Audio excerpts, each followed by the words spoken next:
Let's go. Seen you do it before, That's it. and I believe you can do it again. You are all powerful, God, you're on the throne, and we all know Hey. you can do a miracle.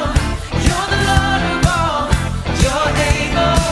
Yeah, you can move the mountain. There's no doubt about it. You're able. I know you can. Nothing is too hard.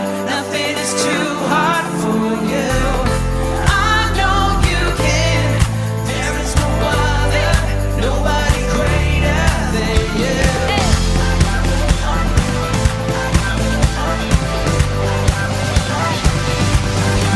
I know you can.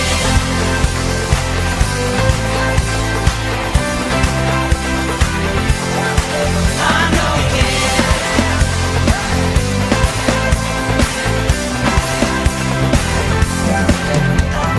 Keep my eyes fixed on you.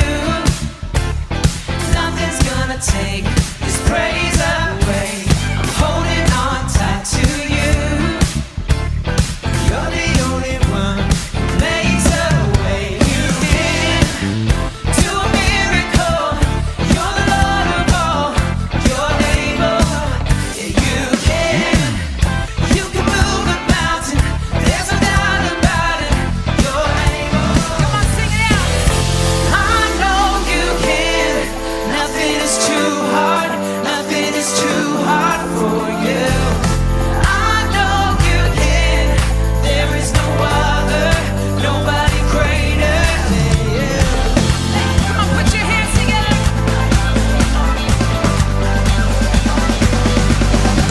I know you can.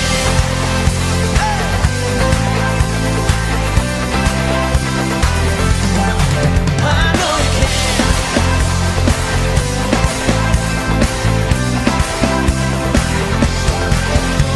You're working all things for my good.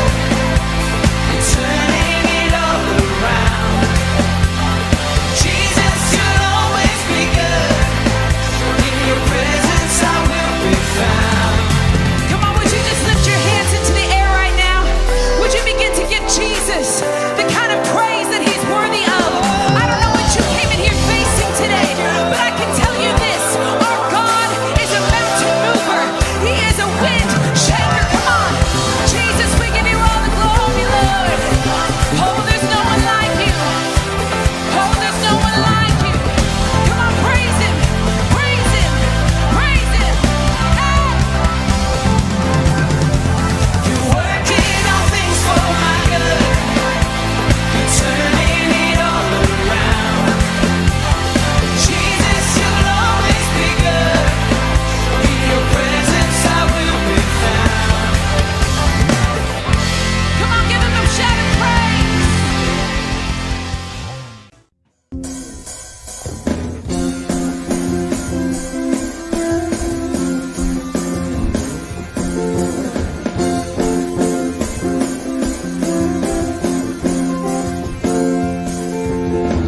Through you, I can do anything.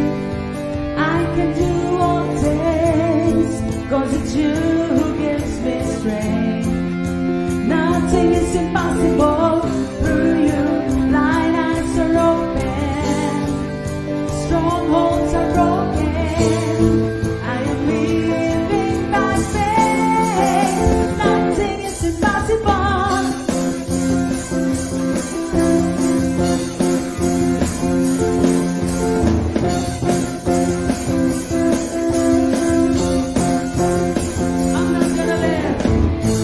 I'm not gonna live by what I see. I'm not gonna live by what I feel. Deep down I know that you're here with me. And I know that you can do anything. Through you, I can do anything. I can do all things. 'Cause it's you who gives me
Strongholds are broken. I am living by faith. Nothing is impossible.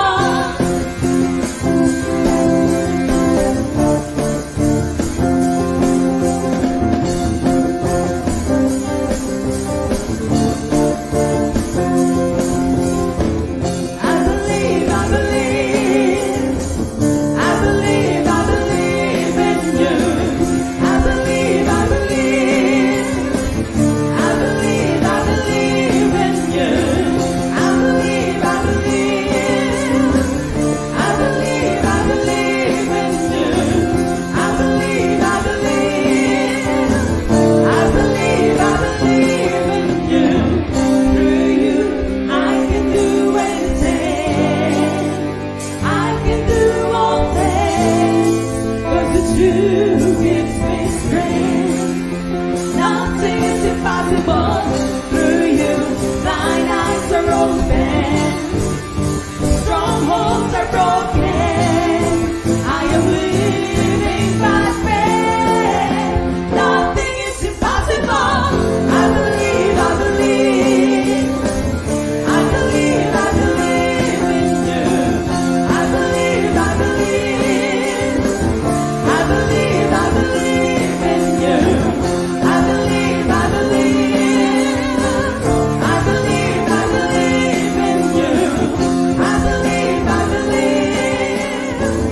I believe, I believe in you. I believe, I believe. I believe, I believe in you.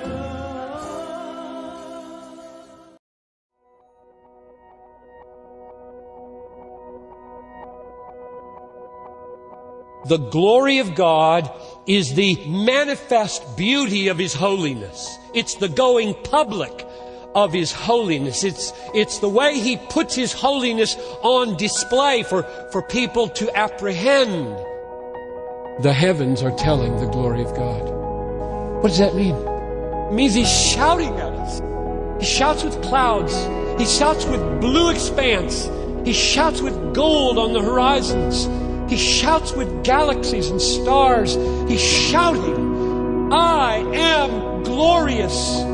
Open your eyes. Do you see it? Do you love it? You were made for this. I'm made for this. This is why I exist, to see that. Everything is pointing to that. All the glory that I thought was so attractive is going there. This is all husks and ashes. Now we see through a glass darkly, then face to face. I consider that the sufferings of this present time are not worth comparing with the glory that will be revealed to us. So the glory that's coming is of such an all-satisfying, infinitely beautiful, totally need-meeting and joy-producing kind. 80 years of pain will be as nothing. This light, momentary affliction is working for us an eternal weight of what? Glory. Holy, holy, holy is the Lord God Almighty. The whole earth is full of His glory. God is aiming that we see and savor and treasure His glory, the riches of His glory. So I ask, do you see it? Do you love it? And I'll say again, you were made for this.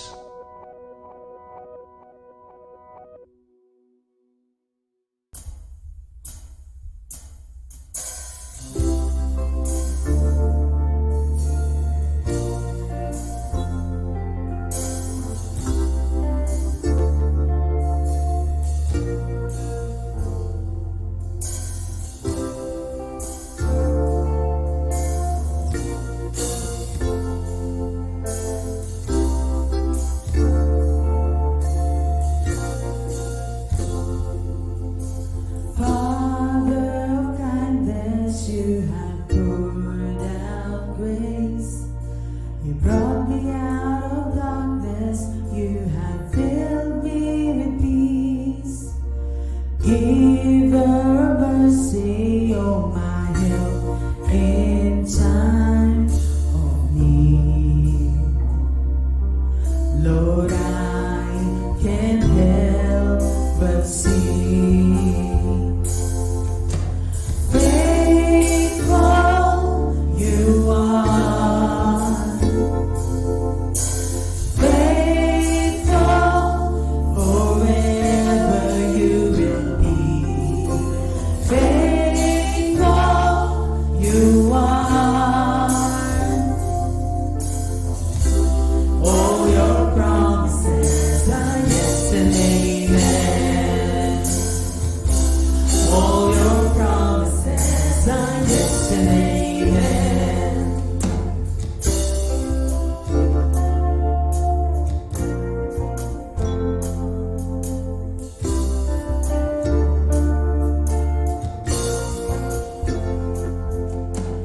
Beautiful Savior, you have brought me near.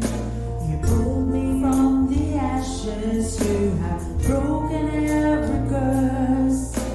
Blessed Redeemer, you have set this captive free. Lord, I can't help but sing. Faithful you are, faithful forever you will be. Faithful you are, all your promises are yes and amen. All your promises are yes and amen. Oh, we sing, faithful you are, faithful forever you will be. Faithful you are, all your promises are yes and amen.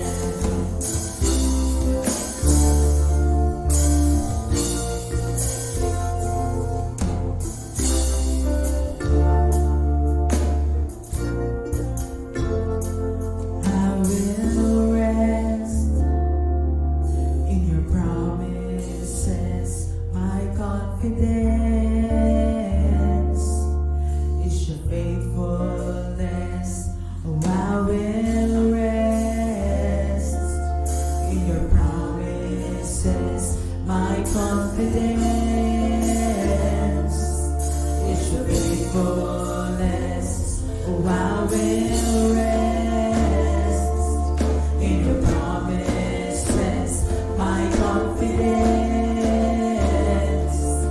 is your faithfulness.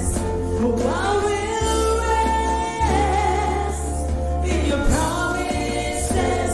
My confidence is your faithfulness. Oh, I will rest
You are. All your promises are yes and amen. All your promises are yes and amen. All your promises are yes and amen. Thank you, Jesus.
Good and godly morning, church. Muli tayo po ay nagkasama-sama na naman. What a great and glorious day na tayo po ay makakapakinig ng salita ng Panginoon. Welcome po sa ating gawain, no po, at sa dako ng pakikinig ng salita ng Diyos. Nawa patuloy nating maranasan at makita ang kabutihan, ang kagandahan ng Panginoon sa kanyang mga mensahe, sa kanyang mga ginagawa sa mga nagdaang araw.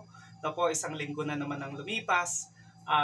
Nakaranas tayo ng samot-saring mga pagsubok, no po, at pagtatagumpay na kung saan ang Panginoon ang nanguna sa bawat isa sa atin. So, sama-sama po tayo ngayon na makikinig sa salita ng Panginoon na matatagpuan natin. Kung yung last Sunday we started on the book of Corinthians, no po, yung 1 Corinthians. Ngayon naman, first chapter ng 2 Corinthians ang atin pong titignan, which is entitled The God of All Comfort. No po, ang Diyos na pinagmumulan ng kaaliwan. Basahin po natin ang salita ng Panginoon. I only have 4 verses today na ating makikita kung ano ang karakter ng ating Panginoon, gaano siya consistent sa kabutihan niya, sa katapatan niya, at paano nagpapatuloy ito sa buhay ng bawat isa sa atin na nagbibigay ng kabuuang plano ng Panginoon sa bawat isa sa atin. Opo? Sabi po dito sa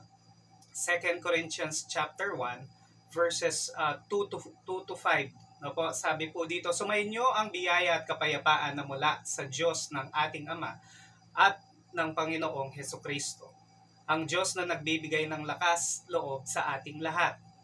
Verse 3, purihin ang Diyos Ama ng ating Panginoong Hesukristo. Siya ang Ama ng kahabagan at Diyos ng lahat ng kaaliwan. Siya ang nagbibigay sa amin ng kaaliwan sa lahat ng aming kahirapan.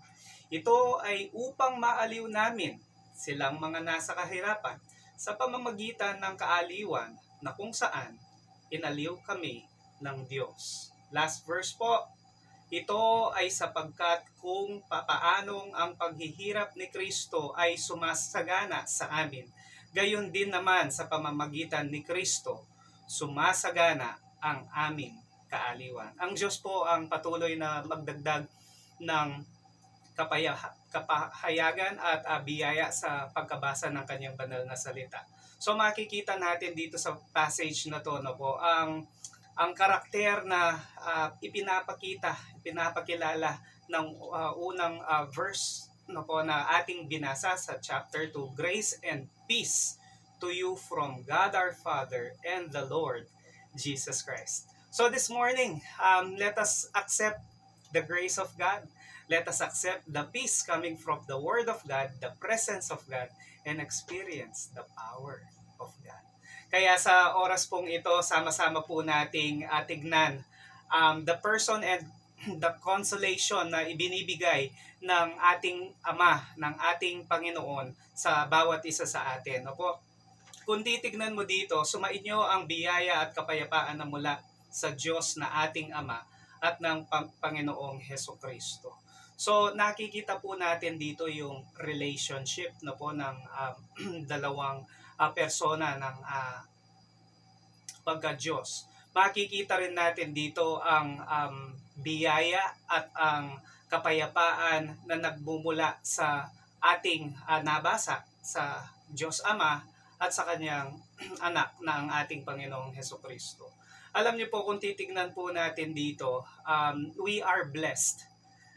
The fact that we believe in God, the fact that we have received His Son, na po, in our lives, tinanggap natin ang biyayang kaloob, ang bugtong na anak na siyang nagbibigay ng pag-asa at kaligtasan.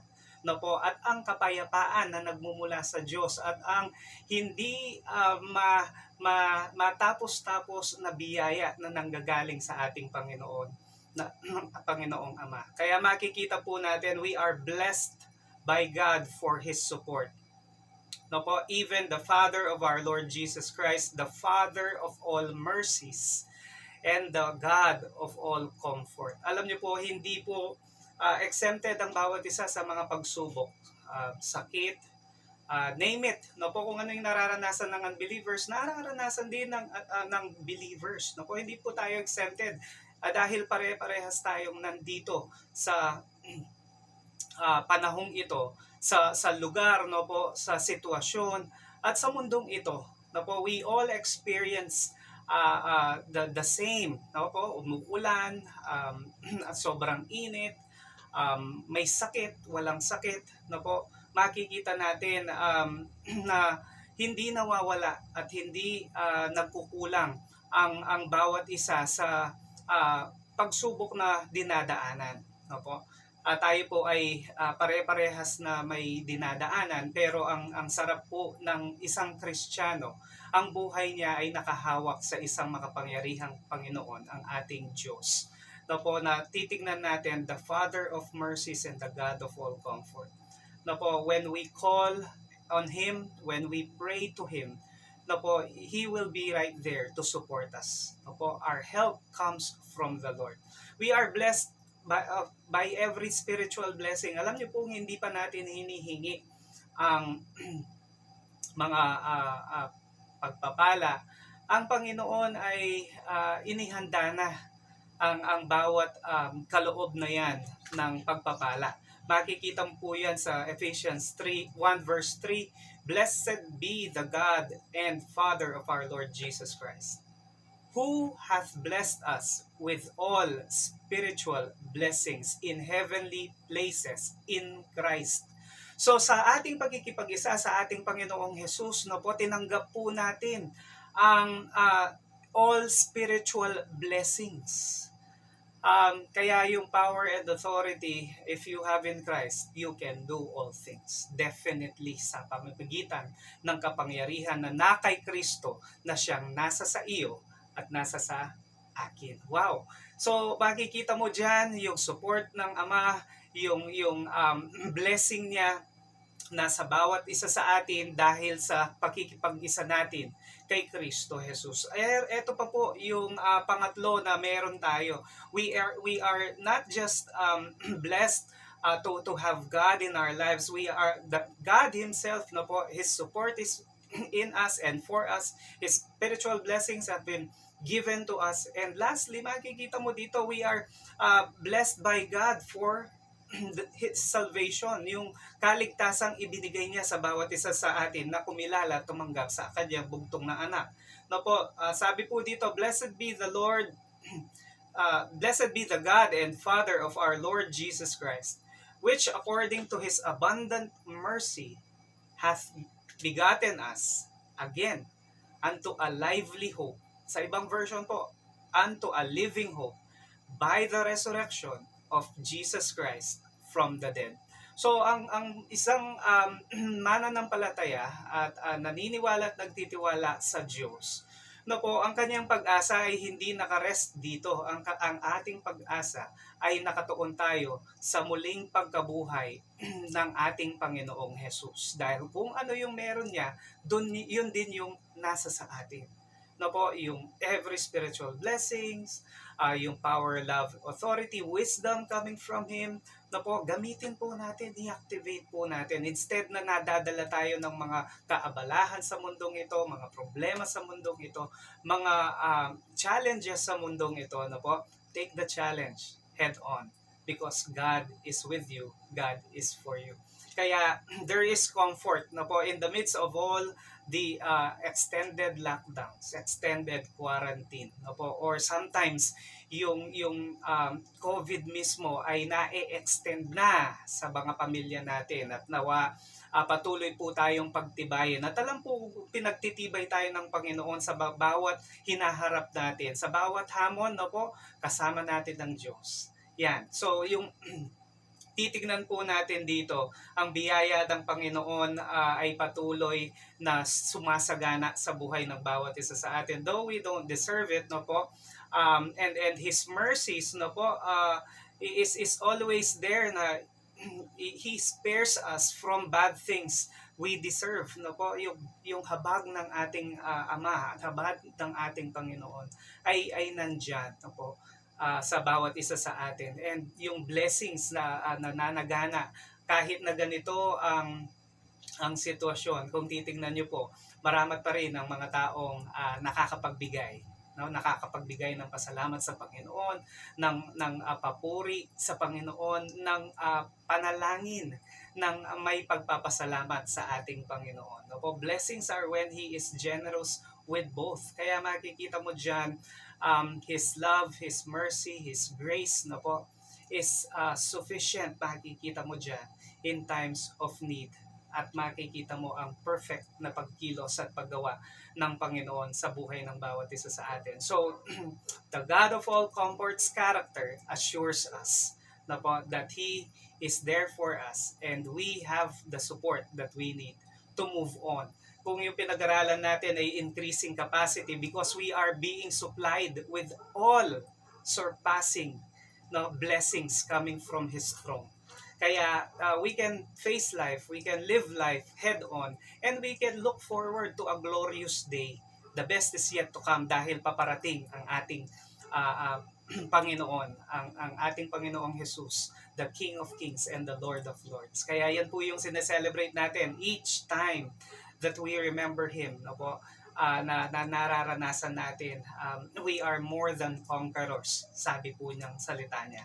So, diyan po natin makikita, pangalawa, yung consistency. The consistency of God's comfort. Kasi sa verse 3, praise be to the God and Father of our Lord Jesus, the Father of all compassion and the God of all comfort. So, titignan mo, all comfort. Walang naiiwan, consistent po. Kaya simple lang sa panahong ito, yes, we are not exempted, but we will come out exemplary. No po? Higit pa tayo sa mananagumpay kapag tayo ay nagtiwala, nagsurrender sa ating Panginoon. We cast all our anxiety, cares, worries, challenges, concerns unto Him because He cares for us. No po? And makikita mo rin dyan na He's just waiting for us. Kaya sa Pilipos 4:6, do not be anxious about anything. No po? huwag tayong mababalisa sa anumang bagay, but in every situation by prayer and petition. Alam niyo po, napakatindi at napakalaki ng nagagawa ng panalangin. Na po, with thanksgiving, present your request to God, and the peace of God which transcends all understanding will guard your hearts and minds in Christ Jesus. Wow.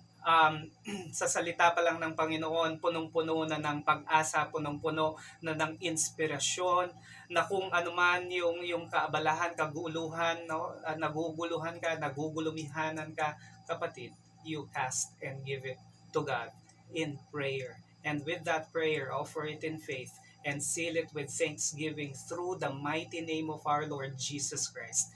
Receive it. Receive the victory. Look forward to it. Be excited doon sa gagawin ng Panginoon sa pagtugon niya sa iyong panalangin. And He's a refuge for us in times of need, a refuge for us in times of sickness, a refuge for us in times of trouble.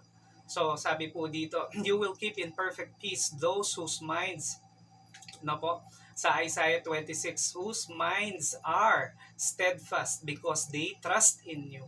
Kapag tayo po ay nagtitiwala, na we are still and waiting on the answer, on the power of God to move for us, na po, trusting Him in Him forever, for the Lord Himself is the rock eternal. Kaya solid po dapat yung ating paniniwala at pagtitiwala, dahil solid yung pundasyon ng ating tinatayuan. And He is consistently, na po, able to comfort us because He's the God of all comfort. Kaya kapatid, baka may kakilala ka, baka may kasama ka, baka may kamag-anak ka na nangangailangan ng comfort. Reach out to them. Extend God's love and comfort. As we receive, we freely receive. Let us freely give. Na po, yung power words na inspiration ng ating Panginoon, yan ay hindi lang consistent, ipinapakita dahil sa kabutihan niya, yung karakter niya. His grace is sufficient. His peace is always with us. Kaya makikita mo dyan, He heals the broken-hearted and binds up their wounds. Alam nyo, if you go through this, tumitibay ka sa mga pagsubok na ito. If you go through this, no po, kasama mo ang Panginoon. If you go through this, you will marvel at the power of God. You will marvel at the purpose of God in your life. Kaya excited po ako sa mga power testimonies ng bawat isa sa atin na nadarama nila. Don't keep it to yourself. Spread it, say it. No po, ipapalita nyo na ang kabutihan, ang kapangyarihan, ang kaluwalhatian ng Diyos na siyang nararanasan ng bawat isa sa atin. No po, consistent ang Panginoon, ang karakter niya, napakaganda. And hindi lang po yan, makikita mo, it is continuous. May continuation. Kaya ka nakaka-receive ng kaaliwan, ng comfort sa ating Panginoon. So you can comfort others in need. No? Sabi po dito, who comforts us in all our troubles. All our troubles. Pakisabi nga, all our troubles. Walang exception. Who comforts us in all our troubles, so that we can comfort those in any trouble with the comfort we ourselves receive from God. What we receive from God, we can then use it to move us to victory and share that victory and wisdom and learning sa susunod na ipapaminister, ipapatulong, ipapaabot, ipapa-extend ng Panginoon. Kaya you are the continuation of God's comfort. Alam niyo po, may mga oras na talagang bibisitahin tayo ng lungkot, lalo na dito sa panahon ng pandemya. Lungkot, yung lungkot maaaring simple lang, but it can progress, no po. Pero mag-focus po tayo dahil sa ating mga pinagdadaanan, hindi po malayo ang Panginoon. Sa ating mga kahirapan, sa sakit, sa mga pagsubok na ating dinadaanan, Psalm 34:18 tells us, the Lord is close to the brokenhearted and saves those who are crushed in spirit. Yan ang ating Panginoon. He is always there for us, ready to comfort us. And alam niyo po yung pwede nating gawin kapag tayo dumadaan sa mga ganyan. Acknowledge what you are feeling. No? If you're sad, go and express it. No? Don't linger. Don't last long dun sa pagiging ganon. Just i-express niyo po. No po, i-accept niyo po. The sooner you admit that you are sad, the sooner that you can overcome it. No po, others will see, others will empathize, others will no po, support, others will care for you. Receive the comfort from God's word. No po, as you acknowledge what you are feeling, open it up to God. Open the word of God. Be inspired. Get inspiration from God's word. Receive that comfort from God's word na po, because ang sabi ng Matthew 5:4 na po, makikita mo, blessed are those who mourn for they will be comforted. Open up your heart, kapatid. Sino man ang nakakapangkinig dito sa programang ito, the Lord wants to hear direct and straight from your heart. Open up your heart to Him. He's the God of all comfort. He's just waiting and He's willing to give you what you need to take you to the next best level of your life. Alam niyo po, when you are sad, you feel limited dito sa sitwasyong ito, you can acknowledge what you are feeling, no po, and receive that insight, that inspiration from the Word of God, and walk and move around. No po, mag-change ka ng pace mo, mag-change ka ng environment, obviously minding yung health and safety protocols po, ha. Ang emotion natin ay energy na naghahanap ng expression. Kung ano po yung nafe-feel mo, move, no po, an exercise, pwede naman indoor exercise, no po, pwede mong gawin yan. When just freely express, no po, what you are going through, walk and move around, no po, productively and positively. If you feel like natatawa ka, tumawa ka, no po, enjoy. Kung nalulungkot ka, no po, i-express mo, i-out mo. And after that, no po, you get something in. Kasi may nilabas ka. Yung ipasok mo naman, inspiration. Amen. Trade your sorrows into joy. Amen.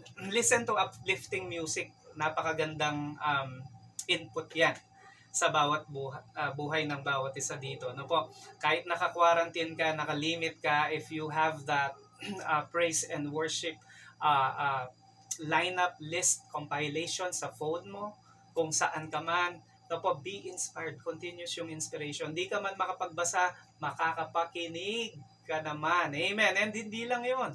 Ma-LSS ka pa, last song syndrome, kasi that inspiration will go to your heart and it will continuously play on your head with your heart rejoicing and praising God, thanking Him for His goodness and His love. Kaya yung continuation ng comfort ng Panginoon, madarama mo na po sa bawat dinadaanan mo sa pamumuhay. Weeping may stay for the night, but rejoicing comes in the morning. Na po, okay lang na lumuha if the situation calls for it. Na po, ngingiti ka rin muli. Hindi naman po permanente ang problema. Amen. And God's joy will help you overcome sadness.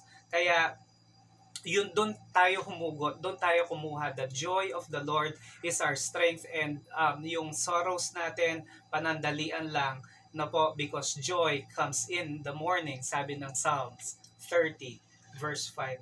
Alam niyo po ang ating Panginoong Jesus, bago siya umakyat at bumalik sa langit upang ipaghanda ang matitirhan natin, sabi niya, I will not leave you comfortless, I will come to you.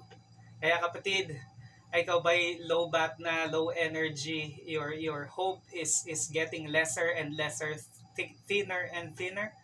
Alam niyo po, John 14:18, Jesus tells us, I will not leave you comfortless. Iniwan niyo po ang banal na espiritu sa bawat isa sa atin, the Word of God introduces and tells us na po that the Holy Spirit is the promise that the Father has given. And yung promise na yon tinupad ng ating Ama. Kaya pinadala ng Panginoong Hesus ang banal na Espiritu. I will come to you in due time. Sa pagbabalik po ng ating Panginoong Hesus, we have something to look forward to. Na po, though we see things wasting away, na po, degrading, na po, depreciating, let us continue to appreciate what the Lord has planned for us and what the Lord's purpose is sa bawat dinadaanan natin. Alam niyo po, doon yung sikreto of the Lord, our God. Na po, yung comfort, you will have a still heart, a mind at peace when you look to Him, the author and perfecter of our faith. And pangapat po na ating makikita dito sa verse 5 ng 2 Corinthians chapter 1, just as you share abundantly in the sufferings of Christ, so also our comfort abounds through Christ. Na po, we share in His sufferings, we share in His also comfort coming from Him.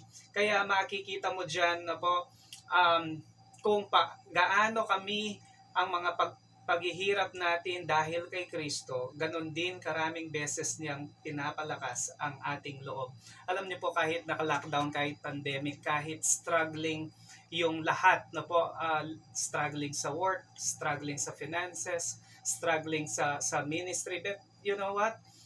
Just do the needful. Kung ano yung kailangan, gawin mo. Unahin mo ang Panginoon. Sa pag-una po natin sa Panginoon, sa pagkikinig, sa pag-aaral, sa pagbubulay-bulay, sa pamumuhay, sa pagsasagawa, makikita mo ang katagumpayan susunod sa iyo. Ang katagumpayan aabante sa iyo. Bakit? Kasi nakikita ng Panginoon na patuloy nakasubscribe ka. Kaya yung salita niya, yung leading niya, yung wisdom niya, yung discernment galing sa kanya, na po, uunahin mo siya. His will be done in your life. Kaya napakaganda po yan na solid yung tiwala natin sa ating Panginoon.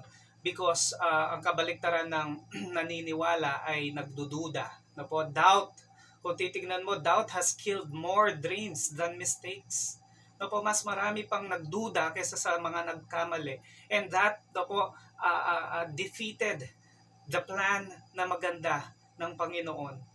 Ang opportunities na tinatayo ng Panginoon. Bakit? Kasi nagduda. Alam niyo po, yan ay isang billboard na nasa EDSA, na doubt has killed more dreams than mistakes. Na po, kaya dapat hindi po tayo magpatalo sa pag-aalinlangan.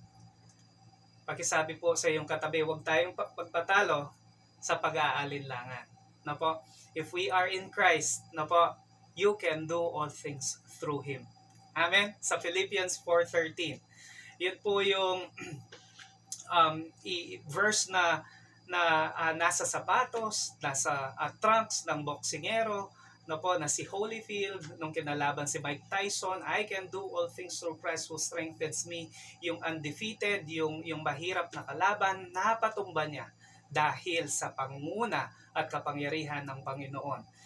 Yung mga naglalaro sa basketball, whenever they hold their game for Christ, yung shoes nila naka Philippians 4:13, they play as they play for their Lord and for their Master.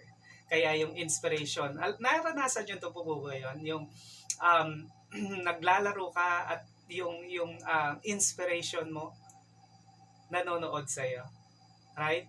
So, ganadong-ganado ka pag ganyan. I remember nung way back in high school, I was playing badminton. And every time my classmates, friends, and yung crush ko nag-cheer, yung imposibleng mga techniques na gagawa ko po dahil sa inspiration. Through Christ, be inspired. you can do all things. Kaya there's no reason, there's no room for you to doubt. And even doubt, no room to doubt on God's word. Kaya dapat tayong mamalagi sa salita ng Panginoon. Alam niyo po, diyan aatake ang kalaban. Ititwist niya ang salita ng Diyos. Magpapadala siya ng mga bulaang magtuturo, yung bulaang guro na magpapadala at nagdadala ng lason ng maling katuruan. Kaya wag po kayong padadala sa mga pangungusap nila. Itayo ninyo ang salita ng Panginoon na nababasa nyo, ipamuhay nyo yon, at yun yung ibigay nyo sa kanila. No po, na nagpapakilala ang tunay na kaligtasan, ang tunay na kapangyarihan ay na kay Kristo, hindi sa gawa mo, hindi sa iglesia, no po, iglesia mo, pagkaanib mo, hindi sa ginawa mo, kung hindi at tanging doon lang sa ginawa ng ating Panginoong Hesus. Na po, nandoon ang tunay na kaligtasan. That's the truth, that's the way to go, and that's where life, eternal life begins, no po, in Christ. And hindi lang po yan yung doubt, no po. Titignan mo, obvious mo talaga, marami pang ipinahamak ang pagdududa kesa sa mga kasiguraduhan, no po. Kaya kung titignan po natin dito, mahirap ang nagdadalawang isip. Kaya look at the completeness of God's comfort, no po. When we trust God, put your full trust in Him. No po, huwag kang mag-on and off. Let your yes be yes and no be no. Pag sa Panginoon yan, yes and amen through Christ. Gawin mo, kapatid. Mag-tune in ka. May daily prayer ba? Mag-tune in ka. May daily devotion ba? Gawin mo. May personal devotion, magpuri ka, maranasan mo ang presensya, kapangyarihan ng Panginoon sa buhay mo. Because growth requires some risk-taking din. Kaya makikita mo dyan, kaya ka kailangan mag-stay focused and committed sa kung ano yung sinimulan mo. Alam niyo po, kung lagi lang tayong mag-i-stay sa comfort zone, we will not grow, we will not learn. We will be outgrown and we will miss the opportunities to learn. Because growth requires you to overcome fears and doubts, no po? Pag hindi mo sinubukan, paano mo malalaman, no? So try mo, get advice, no po? Pag-aralan mo, and no po, take that step of faith. No po, have faith in God and have faith in yourself. Dahil nga, yun nga, you can do all things through Christ who strengthens you. Kaya dito sa panahong ito, we are complete because of what Jesus has done for us, and because He has done for us, what He is doing for us now, and what He will do for us in the future.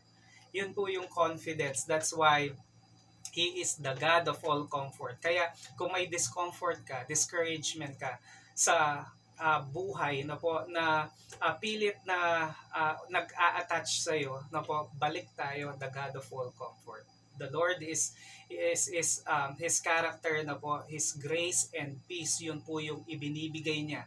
Tanggapin po ninyo sa bawat pamamahay, sa bawat buhay nyo, sa bawat pupuntahan yung lugar, na po, dala-dala ninyo ang biyaya at kapayapaan na sa ating Panginoon.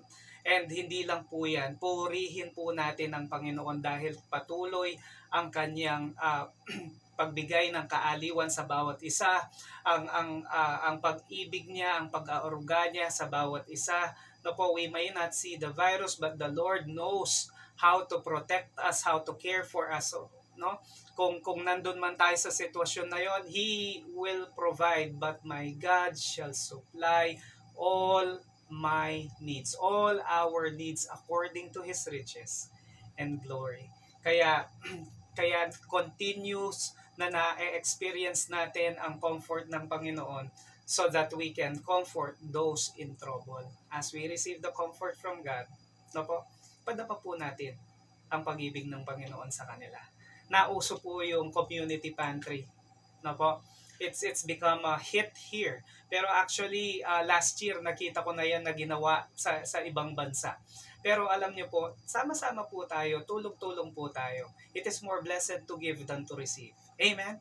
Kaya sa atin pong makakaya, yun nga, ang hindi mo pagkuha dahil meron ka na, ba't ka pa kukuha? Instead, kung sobra ka, na po, contribute, give. And when you give with love. And the Lord will see that. And the Lord will reward you accordingly. Na po, so, our comfort abounds in Christ. Kaya kapag pupunta ka na sa presensya ng Panginoon, lalakas ka. Kapag pupunta ka na sa salita ng Panginoon, dudunong ka.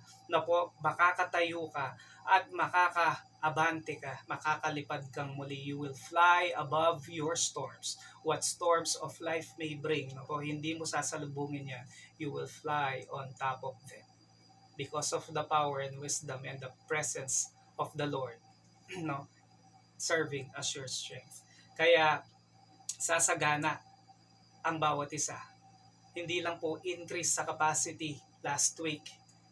This week na po, the God of all comfort will see to it that we abound through Christ. Na po, sa mga dinadaanan natin, we will be a blessing. Sa mga pangangailangan natin, we will see the provision of the Lord. And yun po yung prayer ko this morning sa bawat isang nakikinig sa programang ito. Na po, let the power of God, let the favor of God, let the presence of God overflow in your life, kapatid. Tayo po yumuko at manalangin. Panginoon aming Ama, narito po kami sa dako ng pakikinig ng salita mo. At sa oras pong ito, kami po'y lumalapit sa trono ng iyong biyaya. Lord, narito ang aming mga buhay, ang aming mga pangangailangan. Unang-una kang kailangan sa aming mga buhay. Lord, patuloy ka naming welcome sa aming mga buhay. Ikaw ang maghari, ikaw ang Diyos namin. Ikaw ang gagabay at papatnubay sa mga haharapin namin sa buhay. At hindi mo kami iiwan ni pababayaan lang. Kaya sa umaga pong ito, punong-puno ng kagalakan, punong-puno ng confidence dahil alam namin, O Lord God, kasama ka namin palagi. Dahil alam namin, O Lord God, ang biyaya mo, ang kapayapaan mo, ang siyang sumasa amin dahil ikay kasama namin. Lord, patuloy po kaming magniniwala at magtitiwala.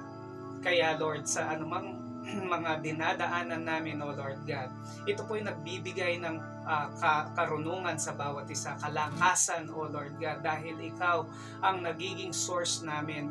Through it all, O Lord God, you are our refuge, our strength, O Lord God. And thank you, Lord, for comforting us this day.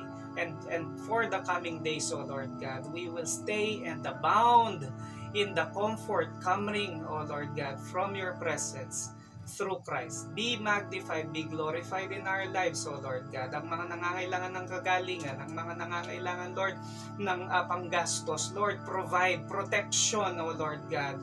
Provide, O Lord God, work sa mga nangangailangan ng trabaho, O Lord God, sa mga nangangailangan ng kaaliwan mentally, O Lord God, emotionally, spiritually, Lord, you are there for them. We will cast all our cares on you, O Lord God.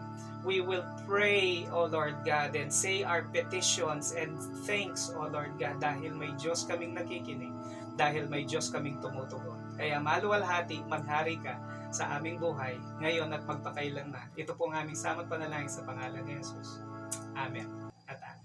Have a good and godly day, no po? Until next Sunday, God bless po. Let's go. To